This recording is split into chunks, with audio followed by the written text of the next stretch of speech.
Alcohol is unlike any other drug. You constantly need an excuse not to drink it. If you tell your friends you're not drinking tonight, they'll try to convince you otherwise. But if you are addicted to cocaine, no one would tell you, just have one line. Our society profits billions from people's drinking problems, portraying alcohol as fun, sexy, and cool. But alcohol is a poisonous drug. We're told drinking is harmless fun, but alcohol causes more damage than any other drug worldwide. I bought into this hype too, drinking to relieve my anxiety, to bond with friends. Let's hear it from some of our favorite celebrities about how alcohol has impacted their lives. It's 5 o'clock. I can feel that wine. I can feel it, right? I'm thinking, oh, I'm a cook. It's summer. I'm gonna have a little rosé. This is gonna be awesome. And then do you go through the thing where you say to yourself, why did I say I wasn't gonna drink tonight? Why did I say that? So you can go 5, 4, 3, 2, 1 to interrupt all that garbage upstairs and get present again. Yes, you may need to use it 37 times tonight. The second thing, if-then planning. If-then planning is an incredibly effective tool, and there's a tremendous amount of research around using if-then plans. So the way that you would use it for drinking is, if this is a night where I am not drinking, then I am going to have a fun mocktail ready to make. And so one of the things that has helped me a tremendous amount is on the nights that I'm not drinking, I use 5, 4, 3, 2, 1 to deal with the garbage upstairs where I start bitching at myself for actually saying I'm not gonna drink and for wanting it and feeling the urge.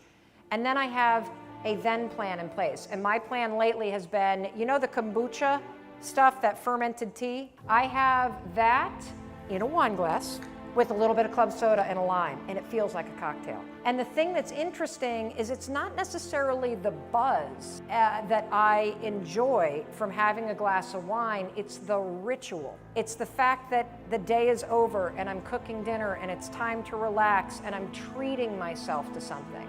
And so those two things, 5, 4, 3, 2, 1, to interrupt the way that you're complaining or the desire, and then a then plan for what you're gonna substitute, majorly effective. I call myself a junkie. I refer to myself as a junkie simply so I demystify it. I call myself a dope fiend because I'm a dope fiend. This is the addiction issue, but I mean, there are lots of forms of addiction in the universe. I was in a good, stable marriage, writing books for children that were bestsellers. I was getting more and more work and more fame and attention and adulation. I got more as my addiction got worse, not less. My high bottom made that denial much more pervasive because it was all working. It's not working because if you are asking yourself, can I stop this? Then you're in a prison of your own mind. And I was in that prison even though I was fabulous and all the bullshit part of show-off business. I had been nursing a secret Vicodin addiction for a very long time, over 10 years. Not one person knew except a Brazilian healer woman. She had been staying with us. And this was December of 98. I make dinner and buy all the food, make the dinner, wrap the presents, and doing all my thing at Christmas time. And she was staying with us. And I was in my kitchen, and I had a pocket full of Vicodin. I had a glass of wine on the counter. It was it was Vic o'clock. I mean, it was just sort of like cocktail hour. And I pocketed 5 of them, put them in my mouth, took a swig of wine, and from behind me, I heard this. Jamie, I see you. I see you with your little pills. And you think you're so fabulous and so great. But the truth is you're dead. You're a dead woman. That was a first big, shocking realization that someone saw it, that it wasn't secret, that no one knew.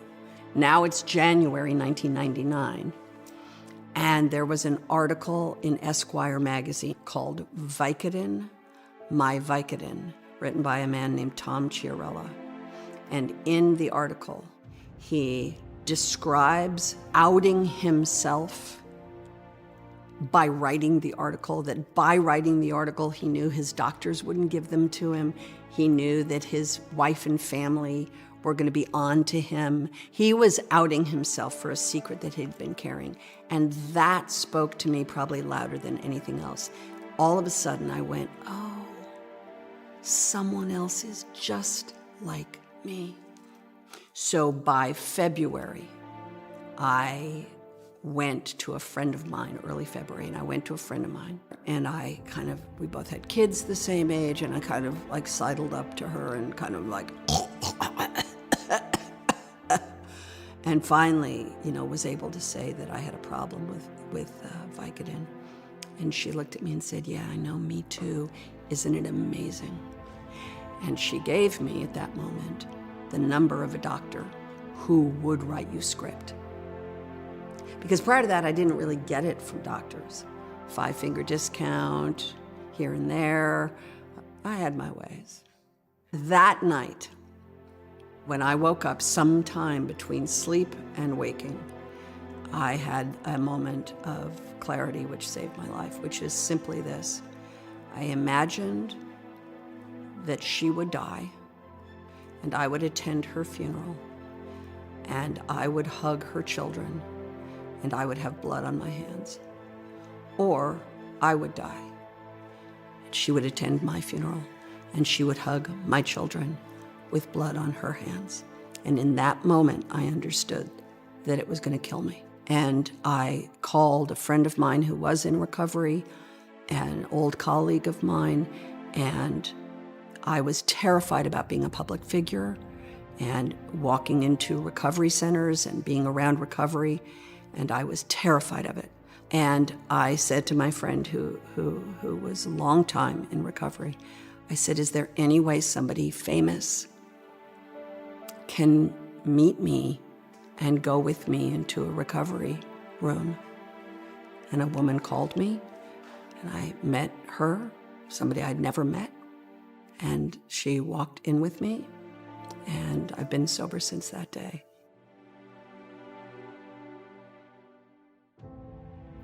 The beautiful part of being able to acknowledge your own illness, being an alcoholic, being a drug addict, to call yourself an alcoholic or a drug addict is a badge of honor, because the secret, the shameful secret, is the reason why it is such a pervasive illness in our industry, in every socioeconomic strata, in every country in the world. It is the secret shame that keeps people locked up in their disease. I'm sober today. Am I going to be sober for the rest of my life? I hope so. I'm going to do everything I can to be. But I'm saying I am an addict, and I am in recovery, and I work a hard, good program, and I pay a lot of attention to it, but it's a pernicious disease. I've broken ribs twice last year, and I had to take the very drug that I loved.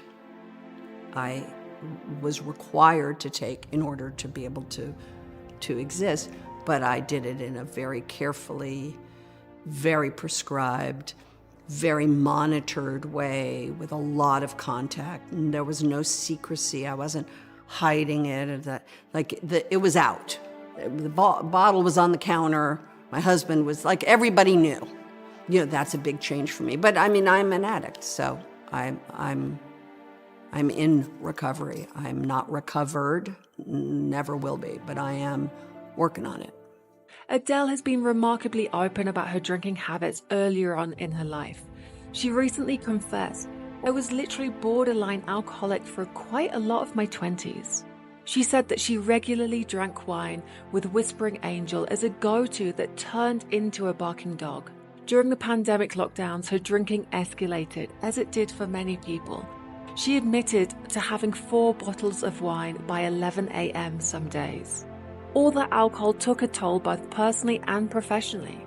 She traces most of her performance anxiety and fear of public scrutiny back to drinking, and the complexity of fame only drove her to booze more. In a recent interview, she mused that alcohol is what kept my dad from me, so I always wanted to know what was so great about it. So what do you think the deep wound from the past, from you as a little girl growing up, you're trying to heal as you reach for your relationships as an adult woman? My dad's absolute lack of presence and effort with me.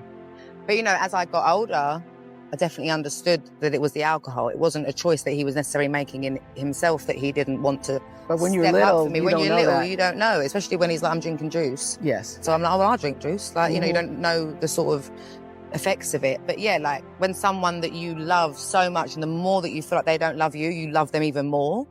Like I was definitely always trying to fill that void. After her estranged father's death in 2021, Adele finally decided it was time to get sober. She had begun to worry about unhealthy drinking patterns and wanted more self-knowledge, saying, drinking water and being sober helps you generally know yourself. Now, 3.5 months into her own alcohol-free journey, Adele confessed that sobriety can feel boring and that she misses drinking so much. But the benefits for her mental health and her work-life balance have become clear to her. With a clear head, she's more focused on herself and her own needs. Now, we can all see that quitting alcohol hasn't been easy for Adele, and the temptation for her still exists. Yet like her breakup albums, her lyrics on self-growth and sobriety may resonate with fans who've made similar journeys. Her honesty about the struggles demonstrates that removing alcohol as a coping mechanism takes time, but holds promise of revealing one's best self. Talked a lot about sleep and you know, physiological things, and you've got the psychological things, and they're either going to support your values, kind of who you want to be in this world, or they're not. And I think that's the lens with which I look at alcohol. You know, in what way is this supporting my values of growth and impact and presence and compassion and tolerance, you know, the things that are like core to who I want to be in this world. And I think when you look at it through that lens, the choices become really clear to me. If you're honest with yourself and you have some degree of self-awareness, understand what you care about, choices become a lot clearer. Like there's way, way more clarity about how to live your life in the micro, which is really what we're talking about. These just many choices throughout the day. Does it support who you want to be in the world or does it not? And there's very little gray actually. And the gray are excuses in my view. And we can rationalize and make stuff up all day long to make ourselves feel better. But when you can step back from all of that and look at it really taking yourself kind of out of the equation and look at it from a very objective. Entertainment industry for over 30 years. I was a very light drinker in my 20s. In my 30s, I was a social drinker. And somewhere in my early 40s, I developed alcohol use disorder, which is abbreviated AUD. We don't really use the term alcoholism that much anymore because it's too narrow of a term. AUD covers everything from the occasional binge drinker to the chronic daily drinker. I started to realize that something was very wrong with me when I was always the last person standing at the bar, or at dinner parties when everybody else had switched to coffee, I was still quaffing wine. Yeah. I realized then that I definitely had a problem, so I decided that I would just go cold turkey, sober, and I did. But what I didn't realize is that could cause what's called the alcohol deprivation effect, where once the honeymoon period of sobriety wears off, you're left with constant physical cravings for alcohol. So think about it. You drive by a liquor store and you're triggered. You want to drink. You walk by a pub and you get angry because you can't go in there and have just one drink. You start isolating from your friends and families because they drink.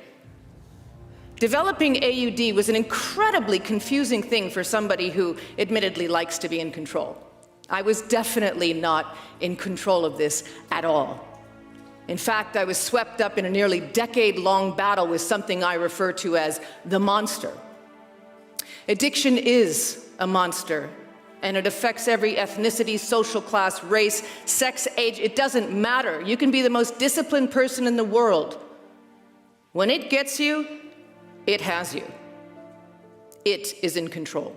I have a little over a year of sobriety, which, you know, the people in my life, my friends, my family, who are just the greatest people in the world and have stood by my side for, you know, I've been working on getting sober since I was 20. I'm 33. It takes time. It took time, and it took patience with myself.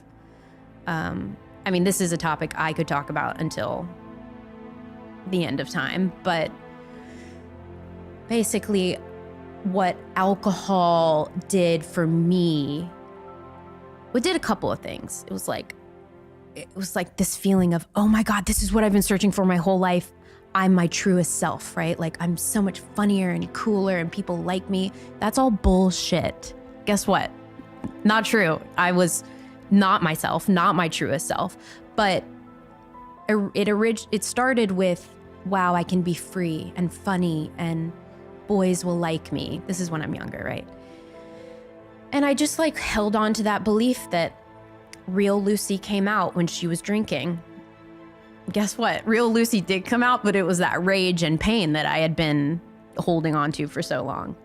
But it also quieted my mind. I feel like, and I'm not the only person on the planet that deals with this, but like my brain just doesn't shut off. It's exhausting. But when I drink, because I was like textbook binge drinker, like blackout, wouldn't remember what I did, what I said, which is scary. And it's also hard to explain that type of drinking to someone, because people who haven't experienced it or dealt with it personally, like addiction is such a topic that is still so taboo, because people would just tell me, well, Lucy, don't drink. Oh, thank you. Oh, okay. Thank you so much. I'll try that. Thanks. But now it is that. Now it's like, okay, I just don't pick up the first drink and I'm fine. Because what would happen for me is I'd pick up the first drink, I'd like the feeling, I'd have another drink, I'd really like the feeling, and then it was past drink 2, don't remember. Since I started drinking at 20 or so. So I just really never had that period of time of like clear thought, you know, even when I was, and if I wasn't drinking, it was because I was hungover or something. Yeah. So it was just like the whole detox out of my system of it, and realizing you get this like this high from having energy and being able to play with your kids and roll on the floor with them. And I mean, there's just you know, my best friends, my closest friends, my family, everybody's noticed a difference. And there's really I still am like, I hate working in absolutes. So I'm like, am I ever gonna have a glass of wine again? Or and all I know is it like just did not serve. It just doesn't serve me anymore. I was in trouble with addictions many years ago. It got worse over lockdown. I was able to hide it because of lockdown, I suppose. Manipulate it. We weren't interacting with people. So ultimately it became a party for one. It became self-sabotage on myself. And at some point over the last year and a half, I lost complete control and I was completely powerless to alcohol. I don't know when or how it happened, but at some point it did. And I couldn't breathe without drinking. I couldn't get out of bed. I was physically sick. I was physically on the way to, unfortunately, dying. My liver was packing in. My pancreas doesn't work anymore. I've lost a bit of weight, and it's not intentional. It's just that my body's trying to relearn and relive in this new body. It's like being reborn almost, because I can feel every emotion, which is great, but I would drink on every emotion.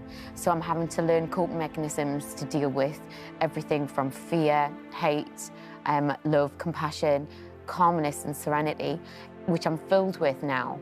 And that's good. Yeah. But I'm like, is this good? It's good. And I have to accept that it's okay to feel serene, because I've never known it. I was always in chaos. Hello, everyone. I'm Elizabeth Vargas, here behind the scenes of 2020, because tonight I want to take you behind the scenes of my life. I have said before that I am an alcoholic, but I've never told you the details of what it did to my life. When you're walking up the street and it's a beautiful evening and all the people are out at the sidewalk cafes and wine bars enjoying these lovely, beautiful glasses of wine, I don't look at them and think, I want one. But I look at them and I think, I miss that. I miss that time when, you know, it felt so innocent and romantic. But that's just me romanticizing something that turned out to be really monstrous for me. For decades, a network correspondent and anchor. Tonight we're taking you on. She was known for her strong reporting around the world. I'm Elizabeth Vargas in Baghdad, here in Perugia, Italy. Return here to Jerusalem, so you don't agree with that. Tough interviews and seeking out people whose stories have been forgotten. There she was, relaxed on Good Morning America. We're breaking it. And so steady in live breaking news events. Every moment of happiness is like, thank God, this is so amazing. And I took it all for granted then. Back when she was drinking so much, she could not find an exit. There are days when you wake up and you feel so horrible that the only thing that will make you feel better is more alcohol. And that's when you're in the death spin. You know, that's when people die. I, on one occasion, had what I know to be a lethal level of alcohol in my blood system. And even that didn't scare me into stopping. Can you believe it? Even that. But I mean, people can look at you and say, you're so lucky, really. I am lucky. I am lucky. Look what you have. Look what you do for a living. Look how you look. Look at your life. It's not like other people's problems. First of all, yes, I am so lucky to have my two amazing children and to have this amazing job and to have resources for people to help and resources to be able to go to treatment. You're right. I am lucky. All I can tell you is when you're in the cycle of this disease, though, that it doesn't matter how much you have or how little you have. It didn't matter. It leveled me. It knocked me flat on my butt. I lost sight of everything.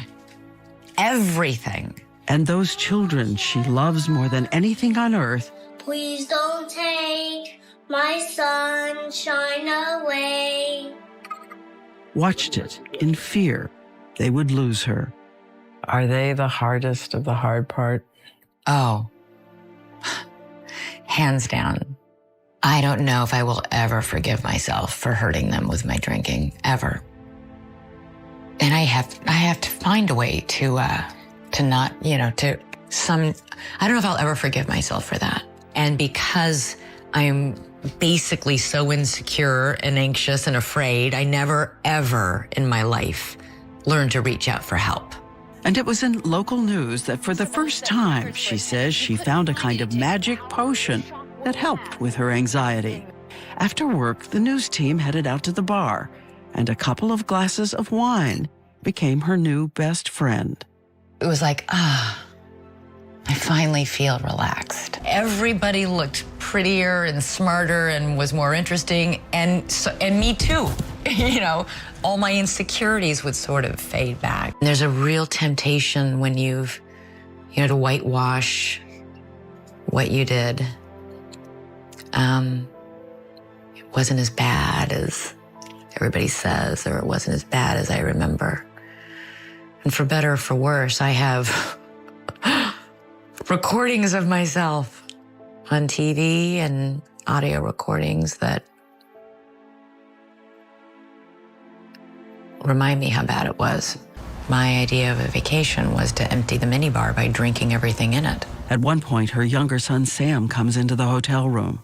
I was drinking and sleeping, and I do vividly remember, like, one afternoon, Sam standing by my head in the bed saying, "Mommy, when are you gonna get up?" And I remember I could smell the sunscreen, and I could feel the heat from his little body, because he'd just come in from the beach. And,